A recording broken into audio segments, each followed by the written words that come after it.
nervous twitching of little muscles in her face. "It's really that bad, huh?"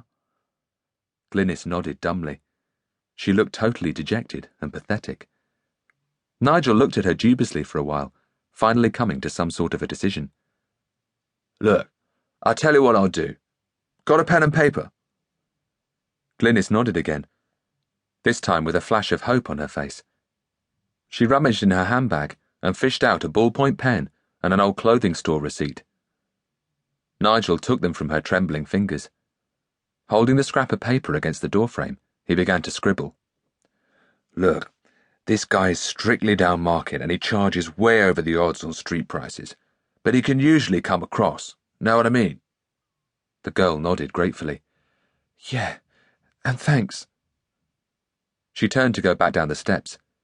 Nigel called after her. "Hey, look, don't forget to tell him Nigel M sent you. It puts me in line for a favour, know what I mean?" Glynis didn't answer. Nigel remained in the doorway for a few moments, watching her as she climbed into the Porsche and backed hurriedly out of the narrow street. A slim female hand descended on his shoulder, and a pair of red lips which smelled strongly of gin nuzzled his ear. "Hey, come on, Nigel, you're missing the party."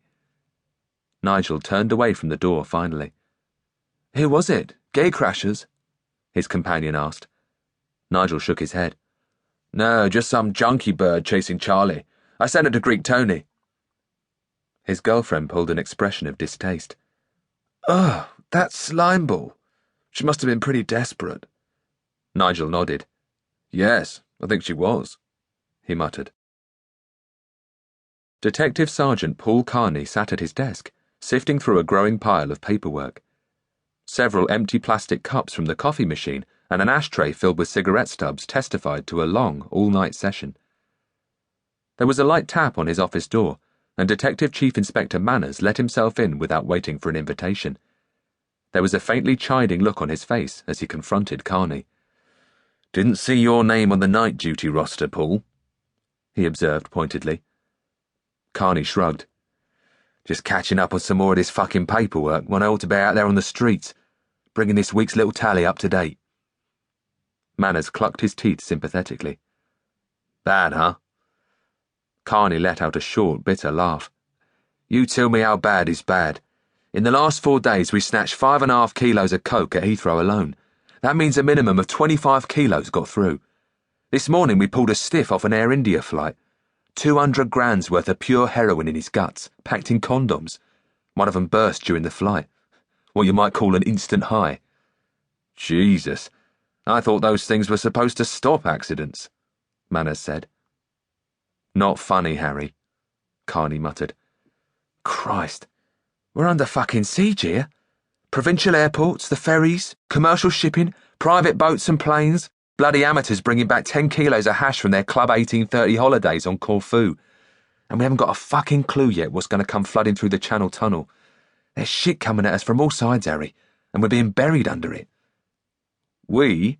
Or you, Paul?" Manners asked gently. Carney shrugged. "Does it matter? Caring goes with the job." Manners conceded the point, with reservations. "Caring, maybe. Getting too personally involved, no. You're getting in too deep, Paul. Maybe it's time to think about a transfer out of drugs division for a while." Carney blew a fuse. "Damn it, Harry, I don't want a bloody transfer. What I want is to get this job done. I want every dealer, every distributor, every small-time schoolgate pusher out of business, off the streets and in a nick." "That isn't going to happen, and you know it." Carney nodded his head resignedly. "Yeah. So meanwhile I'm supposed to just tot up the casualties without getting uptight. Is that it?" He paused, calming down a little. "I suppose you know we got a batch of contaminated smack out on the streets in the SW area."